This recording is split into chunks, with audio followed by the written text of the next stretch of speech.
ដេចឆាប់ជឿគេលឿនម្លេះស្រី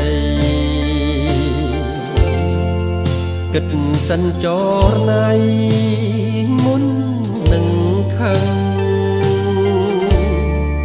ក្រែងគេបំភ្លៃ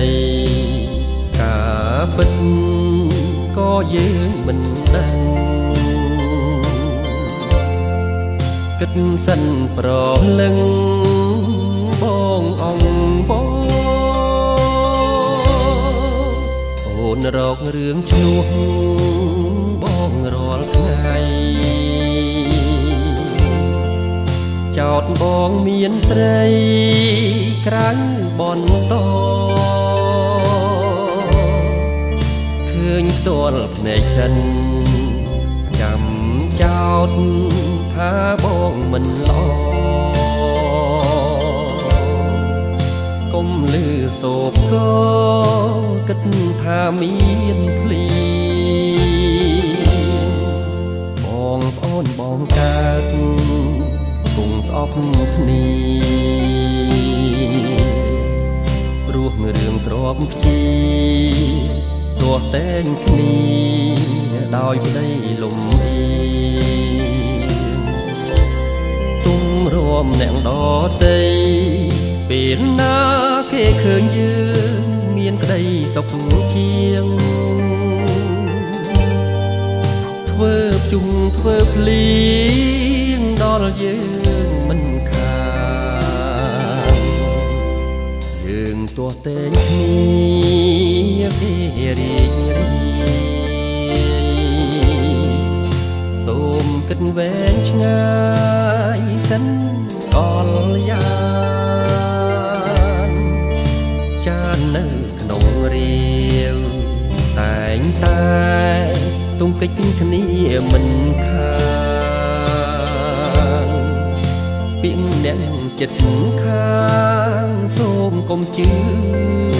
ពេក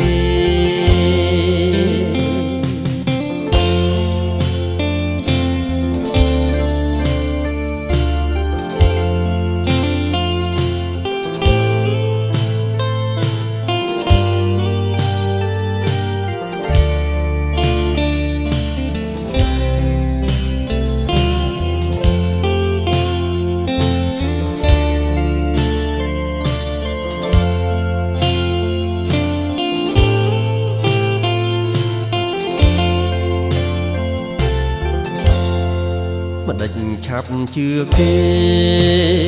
លឿនម្លេះស្រីគិតសិនចរណៃមុននឹងខឹងក្រែងគេបំភ្លៃការពិតក៏យើងមិនដឹងគិតសិនប្រលឹងបងអងវ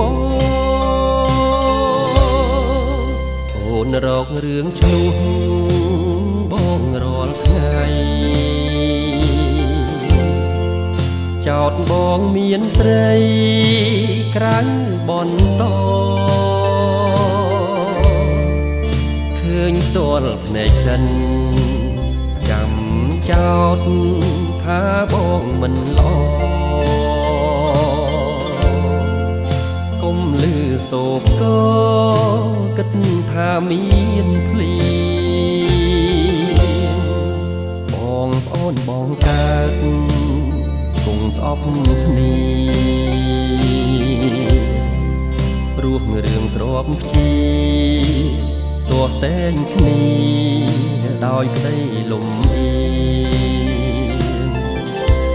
ទុំរួមអ្នកដតីពេលណាគេឃើញយើងមានក្តីសុខជាងធ្វើជុំធ្វើភ្លៀងដល់យើងមិនខានយើងទោះតែងគ្នាគេរីករាយសូមគិតវែងឆ្ងាយសិនកលយាចាននៅក្នុងរាវតែង កិច្ចគ្នាមិនខានពីអ្នកចិត្តខាងសូមកុំជឿ